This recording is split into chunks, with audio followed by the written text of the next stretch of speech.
How's everybody doing? Welcome back to another session of HVAC for beginners. And today we are going to go through the oxygen acetylene story time. This is something you guys need to know. The oxygen acetylene rig that you guys will be using in the heating and air conditioning field is one that you'll be using quite often, especially if you're doing any kind of repairs to the copper lines, or maybe a little pinhole or something that's in the evaporator that's on the copper line that you can fix. But let's kind of go in a little bit of a detail. An oxygen acetylene rig is a rig used for basically sweating in copper is the terminology we use. We use a seal floss of 5, 10, and 15%, and it's used to bring two fittings together and seal it so that it doesn't have a leak. It is also can be used with a cutter on it, but it is a smaller version of a one that you might see in a welding shop or in a muffler shop. So it's going to be a quarter of its size, and usually you'll get them from Uniweld, or you'll get them from a welding company or an HVAC company. Supply House will sell them. United Refrigeration, Carrier, Goodman, all them will have it. They'll have it on the wall. Prices range between, $240, $300. You're going to have to purchase your first oxygen acetylene rig. But the key reason why I'm bringing this up and why it's a story time is your oxygen acetylene rig is an explosive device all on its own. If it is not cared for, properly stored in your vehicle, like you need to strap it in a secure area. You don't want it rolling around because it can lead to an issue. And I'll kind of just set it out there on one that you might need to know. If you have like an oxygen tank and you have it rolling around and it decides for whatever reason you have to hit the brake on your service van and it knocks the tip of that off, that oxygen tank becomes a rocket and it will blast through the side of that truck and keep on trucking. And it's just something you don't want to put up with, especially if it goes along and it ends up hurting yourself or somebody else. You are solely responsible. Also, it is extremely flammable. You're dealing with acetylene mixed with oxygen, which creates a very high intense flame and heat. If you mix it correctly, you'll get kind of what I call the orange bluish flame set up out of it. And it's a very useful tool in the HVAC industry. Matter of fact, it's one of the top ones that you'll be using because you might, as a service tech, go out and replace a condensing unit, and you're going to need that oxygen acetylene rig to be able to unsweat the lines on it, re-sweat them back in, change out a compressor, things of that nature. But let's go ahead and get to that story I'm talking about. At the time, it was 1997. I was working for an HVAC company in Arlington, Texas, and it was a normal, hot summer day. Here in Texas, once we get around mid-July, we hit them 100-degree temperatures. It dries up. We don't get much rain, and it just keeps firing away all the way into late August, sometimes into the September time. And it was a busy year. 97, we had a big severe storm come through, which dropped a lot of large hail, which damaged a lot of outside units, and the coils caused them to leak. And so we were pretty busy. Well, I had quite a few calls. This was on a Friday. I was really looking forward to it because I just got off being on call from the past week and the weekend. So I was looking forward to my free weekend. And I had about 3 more calls to go. And I went out to the call in the Colony. That's Colony, Texas. That's on the other side of West Fort Worth. And I get out there, and I show up, and it's a normal standard service call, no cool call. I go out there, and the indoor units just blowing hot air. So I did my normal routine. I go in there and check the filter and make sure that the thermostat is level. She's not having any issues there. Just do my standard maintenance that I always do when I'm inside for the benefit of the customer. Well, I go outside and I see another company pull up across the street. And I'm like, well, look, everybody's busy this year. two on the same street, which can happen from time to time. I've actually run into where there was 4 of us of different HVAC companies on one block. It's just that busy of a year. Well, I go out to the outdoor unit and come to find out that the compressor had grounded. And basically a terminology is the windings had shorted and touched the frame of the casing of the compressor, and it grounded it and it burned it out. So that's what we call a burnout. And I'm like, well, I'm going to have a busy Friday. I'm not going to get home around 6 or 7. I might be home between 9, but at least, I'm going to get home at least still a decent hour. Well, there was a gentleman across from me, and behold knows that his thinking, he was over there doing some sort of repair, and he had left.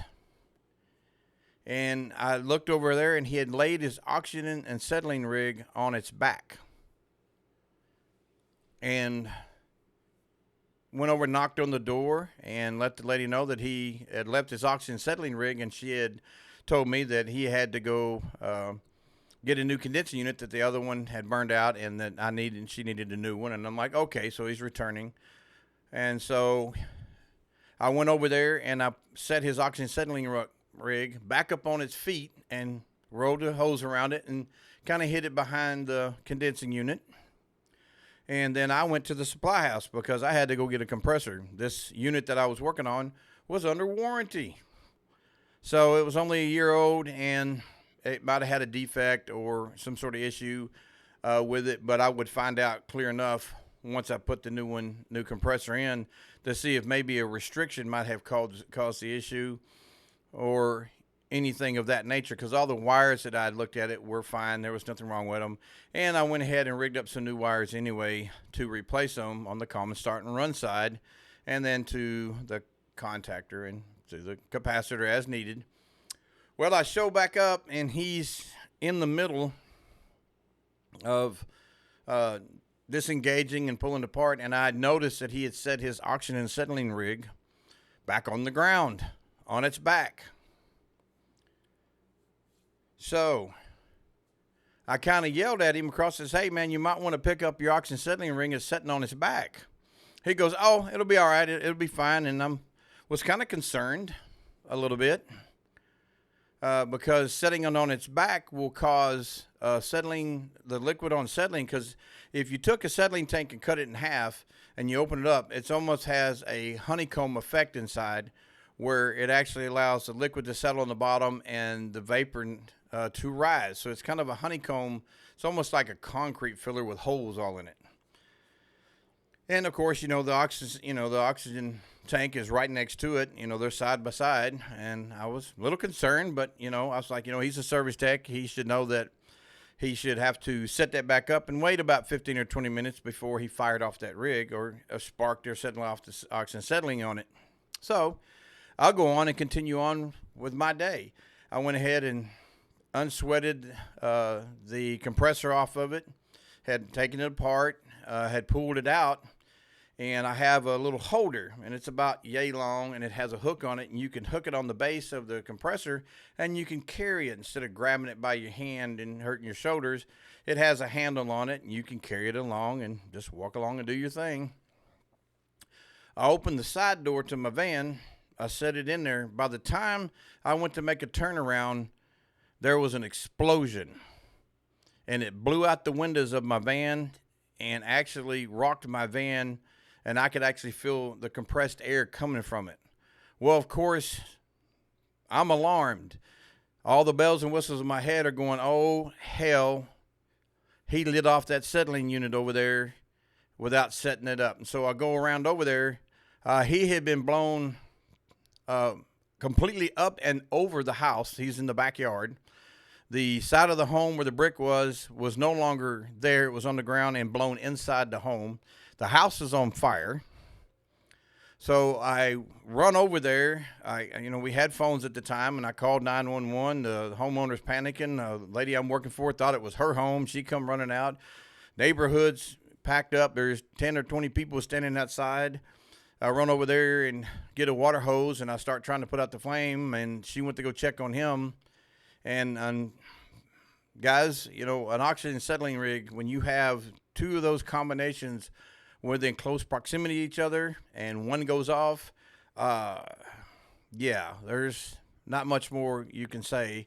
Unfortunately, the gentleman did not survive the incident. His van, where he was at, was kind of at an angle. It actually caught the thing on fire. The flame had reached all the way over there and went up under and caught it on fire. Fire department was there. A big traumatizing thing, especially to the homeowner across the street who was expecting to get a new condensing unit. Now has a home warranty thing to file. Also, a person had deceased on her property from the incident. OSHA comes out, of course. EPA is out there. Of course, since I was across the street, I couldn't go anywhere. I was an eyewitness to what had happened, and the local police department, fire department were wanting to know what happened, and I kept telling them, I said, the only thing that I know could have happened, and it probably did, I said, he set his oxygen and acetylene rig on its back, and I had told him, I went over there one time, he was gone, he left it behind, I had rolled it and wrapped it and stuck it back up on its feet. When I got back, he had laid it back on its side again, and I kind of let him know, you might want to set that up. And I thought, him being an experienced service technician, he would know the dangers and the safety factors when you're dealing with anything that is explosive or flammable. So, come to find out, the kid was about 24 years old. I think I was 31 at the time, maybe, had been fresh out of school. And wherever he went, they didn't tell him the safety factors of dealing with an oxygen acetylene rig in your vehicle when you're out using it. And it's just a big factor. So the moral of the story is, guys, that when you have an oxygen acetylene rig in your truck, make sure that you support it up. I tell you where I put mine, and it was safety. There's a cage that's usually behind you in your truck that protects you from debris moving forward or anything that can actually strike you in the head. It's netted. It has a door that you can open up, and you can actually come from around your seat and go in the back of there if you need to. Well, I didn't use it ever. I always would get out and go around and use my side door or my back doors. So I had a mount where I had not only strapped it to it, but I had rubber hooks going around it, so it was triple supported, and it was away from anything that would touch it. And I also, for added protection, I would face the tanks towards me, away from anything that would hit the back of it, because it has a plastic carrier on it, and if anything did come off or slid forward, it would hit the plastic support case, the safety case on it. And then since that door is netted, if it hit anything, it would flex. It would give way. That means there would be no pressure to the tanks or anything like that. Also, I always made sure that I turned my acetylene oxygen rig, my tanks, to close, and I would bleed out my lines. I would never leave any residual into the hose. I would actually open it up and let it air out every time I used it. That would tell me, as a safety factor, that doing that, my chances of having any issues are almost 0 to 5% at best. There's never been a time that I've ever been out where my acetylene rig, was set on its back. I never would let it happen. You can tilt it at a slight angle, maybe 5 degrees, if you want to lean it up against the brick wall of the house, and maybe the ground isn't level, and it wants to tilt over, you can lean it and it kind of levels itself out. But never do you ever lay an oxygen acetylene rig on its back. And to this moral, and as I said, the moral to the story is, what is more important? Safety and making sure everything's content and getting home safe to your family and kids, or being in a hurry and not caring about the safety factors and the work environment that you're in? Because Freon it can be dangerous. If you're unhooking the high side on your condensing unit and it doesn't have a quick disconnect, well, it can burn your fingers because it's cold. So another recommendation, make sure you have a quick disconnect on the high side of your gauges. They sell them, they're maybe $30, but I promise you, you won't get a finger burn. It won't do it on the low side, it will do it on the high side. There's a lot of safety factors, guys, when you're dealing with an HVAC system. And I'm going to go over a few, and then I'm going to let you kind of meld this in your brain. As a homeowner, like me and anybody else, you must have some safety factors in play. I would advise you to get a piece of paper and write things down. Remember, we went over the 30-day plan each month.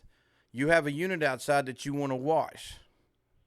Remember, I told you, turn the power off. That's a safety factor, because water and electricity, you get it on you or you're standing into it, will amplify it by 10 times the voltage that it puts out. You're not going to, your chances of surviving that are pretty slim. You need to be careful. It has a disconnect on it. That's why I tell you, go all the way inside to your breaker and turn the power off to that condensing unit, and make sure that on your breaker for safety factor that you've labeled everything that goes to. Take the time as a homeowner and label everything. Kitchen lights, kitchen appliance, outdoor condensing unit, HVAC system inside, anything you can, label it. That means when you open that door, you already know where to go and you can turn it off, and that you know from a standpoint of where you're at that you have firmly turned the power off to that outside unit before you start washing and cleaning it. Same thing with the indoor unit. I would recommend going to the indoor breaker and killing it. Not just the breaker on the wall. Those breakers on the wall, I'm going to be straight and honest with you, the disconnect outside, the shut off on the wall, is designed for the service technician to be able to do a service and repair. We know that on the other side of that switch, on the other side of that disconnect, there's still live power to it. But to us, when we reach over there and pull it, we know that that unit, indoor or outdoor, has no line feeding. And even then, guys, I have seen disconnects outside where the plastic has actually heated up and melted, and it actually crossed the power all the way over, and I've actually pulled that out and looked at it, and it's melted, and I went to check power to my contactor, and it was live. So even though I pull the power off, I always take my voltmeter, or they make a little stick that you can get from Home Depot that is designed for power. It's green, and once you reach up to it, if there's live feed or power to that feed, it will go red. That will let you know that that's a live wire and that the power isn't turned off. 2, if you do have an oxygen acetylene rig at your home, for whatever reason, say you're a welder or whatever, please, for the benefit of us here at HVAC for Beginners, store that thing in a safe environment. Get it off its back. Don't let it just hang around and be in the way. Keep it away from children, young people, people who aren't experienced or know what that is. Don't let them play with it. It's not a toy. And like I said, this guy was fresh out of school, went through the safety factors, had his safety card, because the fire department stated later on the road when I had the customer had called about a week or two later after I had installed her unit and finished the job after that big chaos that had happened, she had talked to her neighbor, and the fire department had told her that he'd gone through a safety course because the EPA and OSHA had investigated to see if that school put him through a safety course. Because when I worked at Lincoln Tech, I taught a safety course, the OSHA course. I was what they call an OSHA 500 inspector. And so basically I was authorized to teach the course and give a little card that had your name on it and had my signature, knowing that you went through the safety factors of everything we had to do that had to do with the HVAC industry. And it is important. And one of the things that I always stated, and I took them out to the area where we do our welding and our sweating and stuff like that, and I showed them what can happen safely if you mess around with that stuff. And I'll explain how I did it. I took a foam coffee cup about this big, poked a little hole in it, On my little rig, I took a little bit of acetylene and let it seep on the inside. And then I took a little bit of oxygen and let it seep inside. So I had oxygen settling in a small little area, confined in a little cage. Everybody else a good 100 feet back from me. I was in safety gear with goggles and gloves and everything. I lit that thing up and barely touched the tip of that cup, and it blew that cup apart. And that was just a minute piece of oxygen acetylene, maybe a spitful. And that's how dangerous and volatile that stuff really is. So guys, I hope you enjoyed this story. It enlightened you, kind of got your attention, kind of let you guys know as a homeowner and a beginner, if you're going into this field, the number one thing we say here at HVAC for Beginners, safety is first. We'll see you next time.